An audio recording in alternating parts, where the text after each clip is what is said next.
بسم اللہ الرحمن الرحیم۔ السلام علیکم ورحمۃ اللہ وبرکاتہ۔ پروگرام برکت رمضان میں میں ہوں امتیاز علی رند۔ سامعین کرام، سورہ مجادلہ کی آیت نمبر 11 میں اللہ تعالیٰ ارشاد فرماتے ہیں، یا ایھا الذین آمنوا اذا قیل لکم تفسحوا فی المجلس فافسحوا، یعنی اے لوگو جو ایمان لائے ہو، جب تم سے کہا جائے کہ اپنی مجلسوں میں کشادگی پیدا کرو تو جگہ کشادہ کر دیا کرو۔ مجلس کی جمع ہے جسے انگلش میں گیدرنگز کہتے ہیں۔ تو آج ہم یہ دیکھیں گے کہ حدیث پاک کی روشنی میں، سیرت طیبہ کی روشنی میں جو مجلس قائم کی جائے اس کے آداب کیا ہوتے ہیں، کن باتوں کا ضروری خیال رکھا جائے۔ حدیث پاک میں آتا ہے کہ سیدنا ابو ہریرہ اور ابو سعید خدری رضی اللہ تعالیٰ عنہ دونوں گواہی دیتے ہیں کہ نبی کریم صلی اللہ علیہ وآلہ وسلم نے فرمایا، جو لوگ بھی اللہ تعالیٰ کا ذکر کرنے بیٹھتے ہیں تو فرشتے انہیں گھیر لیتے ہیں اور رحمت ان پر چھا جاتی ہے اور سکینت ان پر نازل ہوتی ہے، اور اللہ تعالیٰ ان کا ذکر ان لوگوں میں فرماتے ہیں جو ان کے پاس ہوتے ہیں۔ اب اس حدیث مبارک کو سامنے رکھتے ہوئے پتہ چلا کہ جو خالص اللہ کی رضا کے لیے، اللہ کی یاد کے لیے، اللہ کو یاد کرنے کے لیے چند لوگ بیٹھ کر اللہ کو یاد کرتے ہیں تو اللہ تبارک و تعالیٰ کی رحمت ان پر چھا جاتی ہے، اللہ تعالیٰ ان کے دلوں میں سکونت اختیار، اللہ تبارک و تعالیٰ ان کے دلوں میں سکون عطا فرماتے ہیں، یعنی ان کے دل قرار محسوس کرتے ہیں۔ ایک اور حدیث پاک میں آتا ہے کہ حضرت ابو ہریرہ رضی اللہ تعالیٰ عنہ نے ارشاد فرمایا، ان سے روایت ہے کہ حضور نبی کریم صلی اللہ علیہ وسلم نے ارشاد فرمایا، جس مجلس میں لوگ اللہ تعالیٰ کا ذکر نہیں کرتے اور نہ اپنے نبی صلی اللہ علیہ وآلہ وسلم پر درود بھیجتے ہیں، وہ ان کے لیے نقصان دہ ہوگی۔ پھر اگر اللہ تعالیٰ چاہے تو ان کو عذاب دے اور چاہے تو بخش دے۔ اب اس سے یہ بھی پتہ چلتا ہے کہ جب بھی کوئی محفل شروع کی جائے، کوئی مجلس شروع کی جائے تو اللہ تعالیٰ کے ذکر سے، حضور صلی اللہ علیہ وسلم پر درود پڑھ کر اگر اس محفل کو شروع کر دیا جائے تو ان محفل واروں پر اللہ کی رحمت نازل ہوتی ہے۔ اگر کسی محفل میں ایسا نہیں ہوتا، نہ اللہ کا نام لیا جاتا ہے، نہ درود پڑھا جاتا ہے، تو وہ اللہ تعالیٰ کی مرضی ہے، چاہے تو اللہ تعالیٰ ان پر رحم فرما دے، چاہے تو ان کو عذاب دے دے۔ اب مجلس کے حوالے سے ایک اور بات آپ کے سامنے رکھتا چلوں کہ سیدنا ابن مسعود رضی اللہ تعالیٰ عنہ روایت کرتے ہیں کہ کان النبی صلی اللہ علیہ وآلہ وسلم یتخولنا بالموعظۃ فی الایام کراہۃ الصامۃ علینا۔ یہ بخاری کی حدیث ہے کہ نبی کریم صلی اللہ علیہ وآلہ وسلم نے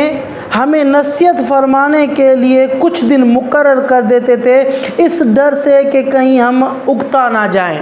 اب اس حدیث مبارکہ سے ہمیں یہ اصول ملتا ہے کہ اگر ہم کہیں پر کوئی درس دیتے ہیں، کوئی پروگرام کرتے ہیں یا روزانہ کی بیس پر کچھ نہ کچھ کدھر مجلس کرتے ہیں تو بہتر ہے کہ اس کے کچھ خاص دن مقرر کر دیے جائیں، کیونکہ روزانہ کی بیس پر انسان کی طبیعت ہے، اس پر تھوڑا قرات ہوتی ہے، ناگوار گزرتا ہے اور لوگ تنگ بھی آ جاتے ہیں۔ تو ہمیں پتہ چلتا ہے کہ اگر ایسی مجالس قائم کی جائیں، درس کی، قرآن کی، یا کسی خاص تربیتی پروگرام ہو کچھ سکھانے کے لیے، تو ان کے دن مخصوص کر دیے جائیں تو بہتر ہوگا۔ ایک اور حدیث پاک میں آتا ہے کہ سیدنا عبداللہ بن عمر رضی اللہ تعالیٰ عنہما سے روایت ہے کہ نبی کریم صلی اللہ علیہ وآلہ وسلم نے فرمایا، لا يقوم الرجل من مجلسی ثم یجلس فیہ، یعنی کوئی شخص کسی دوسرے شخص کو اس کے بیٹھنے کی جگہ سے نہ اٹھائے کہ خود وہاں بیٹھ جائے۔ یہ بھی مجالس کے آداب میں سے ہے کہ ایک بندہ پہلے سے بیٹھا ہوا ہے، کوئی بندہ اس کو اٹھا کر خود وہیں پر بیٹھ جائے، یہ ادب کے خلاف ہے۔ یہ حضور ہمیں بتا رہے ہیں، سکھا رہے ہیں احادیث کی روشنی میں۔ تو ہمیں چاہیے کہ کسی بھی محفل میں جائیں، مجلس میں جائیں، جو بندہ بیٹھا ہوا ہو اس کو اٹھا کر خود نہ بیٹھیں۔ ایک اور حدیث پاک میں آتا ہے کہ حضرت سیدنا ابن عبادہ اپنے والد سے اور وہ اپنے دادا سے روایت کرتے ہیں کہ حضور نبی کریم صلی اللہ علیہ وآلہ وسلم نے ارشاد فرمایا، لا یجلس بین رجلین الا باذنہما، فرماتے ہیں کہ رسول اللہ صلی اللہ علیہ وسلم نے فرمایا کوئی شخص دو آدمیوں کے درمیان ان کی اجازت کے بغیر نہ بیٹھ جائے۔ اب یہ بھی مجلس کے آداب ہیں کہ کوئی دو بندے کسی جگہ پر بیٹھے ہوئے ہیں اور وہ گفتگو کر رہے ہوں تو تیسرا بندہ ان کے درمیان اجازت کے بغیر نہ بیٹھے، یہ بھی آداب میں سے ہے۔ اب آخری بات کر کے میں اپنی گفتگو کو پورا کروں گا۔ یہ حدیث پاک میں آتا ہے کہ سیدنا عبداللہ رضی اللہ تعالیٰ عنہ سے روایت ہے کہ نبی کریم صلی اللہ علیہ وسلم نے فرمایا، جب تم میں 3 آدمی موجود ہوں تو تب 2 آدمی اپنے تیسرے ساتھی کو چھوڑ کر آپس میں سرگوشی نہ کرے، اس لیے کہ ایسا کرنا اس تیسرے کو غمگین کر دے گا۔